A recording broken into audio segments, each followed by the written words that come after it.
Magandang umaga po sa ating lahat. Narito ang ating weather update para sa araw ng Huwebes, July 3, 2025. Yung binabantayan nating low pressure area dito sa loob ng ating Philippine Area of Responsibility ay bumaba yung tsansa na maging isang ganap na bagyo within the next 24 hours. At hindi pa rin naman natin inaalis ang posibilidad na maging isang ganap na bagyo ito sa mga susunod na araw. Ito ay huling namataan sa line 125 kilometers east-northeast ng Apari, Cagayan. At ito'y kumikilos northwestward at inaasahan natin lalapit ito dito sa may extreme northern Luzon kung saan magdadala ito ng mga kalat-kalat na pag-ulan lalo na dito sa may Batanes at Babuyan Islands. Ngayon, patuloy pa rin naman ang pag-iral ng southwest monsoon o ng habagat lalo na dito sa may Central Luzon, Southern Luzon, Visayas at Mindanao.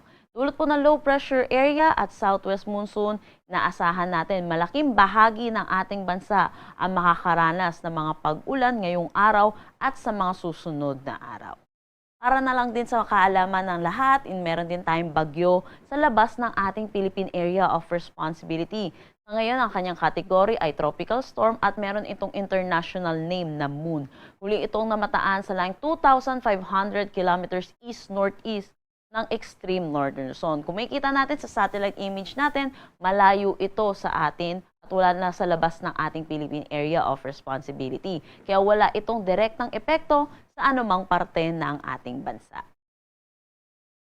Ano nga ba inaasahan natin panahon ngayong araw? Inaasahan natin yung buong Luzon natin, makakaranas tayo ng mga kalat-kalat na pag-ulan. Inaasahan natin dulot ng low pressure area, makulimlim na panahon na may mataas na tsansa ng mga pag-ulan ang mararanasan dito sa may Cagayan Valley, Cordillera Administrative Region, Ilocos Region, pati na rin dito sa may Aurora. Asahan naman natin ang pabugso-bugsong pag-ulan dulot ng southwest monsoon or habagat dito sa may Pangasinan, Zambales, Bataan, Metro Manila, pati na rin sa Cavite, Batangas at Occidental Mindoro. Agwat ng temperatura for Metro Manila 24 to 29 degrees Celsius. Sa Lawag at Tuguegarao, asahan natin ang 25 to 29 degrees Celsius.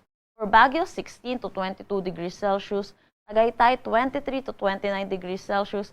At Legazpi, 25 to 30 degrees Celsius. Para naman dito sa may Palawan, pati na rin sa Western Visayas, asahan din natin yung makulimlim na panahon na may mataas na tsansa ng mga kalat-kalat na pag-ulan, dulot pa rin ito ng habagat. Pero para sa nalalabing bahagi ng Visayas at buong Mindanao, magiging maaliwalas naman ang kanilang panahon, pero asahan din natin yung mataas na tsansa ng mga panandaliang bugso ng pag-ulan, lalo na sa hapon at sa gabi, dulot pa rin ito ng habagat. Agwat ng temperatura for Calayan Islands at Puerto Princesa, 25 to 31 degrees Celsius.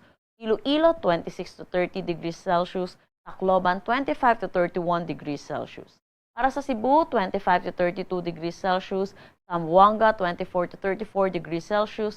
Cagayan de Oro, 23 to 31 degrees Celsius. At Davao, 24 to 32 degrees Celsius. Kaninang 5 a.m. may nilabas tayong weather advisory para sa magiging posibleng ulan na dala nitong low pressure area at ng southwest monsoon. Kung makikita natin dito sa ating mapa, meron tayong mga color yellow na areas at ito inaasahan natin ang 50 to 100 millimeters of rain. Inaasahan natin mga posibilidad po ng mga flash flood at mga pagguho ng lupa.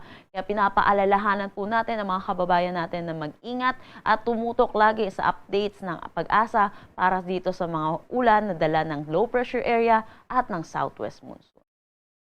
Para bukas, makikita natin may color orange na tayo sa ating mapa, which is dito sa may Pangasinan, Bataan, Zambales at Occidental Mindoro. Meaning po nito, inaasahan natin ang 100 to 200 millimeters of rain. Pero meron din tayong mga color yellow or yung mga 50 to 100 millimeters of rain. Dulot pa rin ito ng southwest monsoon at low pressure area. Para sa Saturday, inaasahan natin 50 to 100 millimeters of rain naman dito sa mga color yellow po nating areas. Dahil po dito, pinapaalalahanan po natin lalo mga kababayan po natin dahil sa mga susunod na araw ay inaasahan pa rin natin ang mga tuloy-tuloy na mga pag-ulan, kaya mag-ingat po tayo lagi. Wala naman tayo nakataas na anumang gale warning sa anumang seaboards ng ating bansa. Pero iba yung pag-iingat na lang din po para sa ating mga kababayan, lalo na po sa mga pumapalaot na may mga sasakyang maliit pandagat. Ang sunrise mamaya ay 5:31 a.m. at ang sunset mamaya ay 6:29 p.m.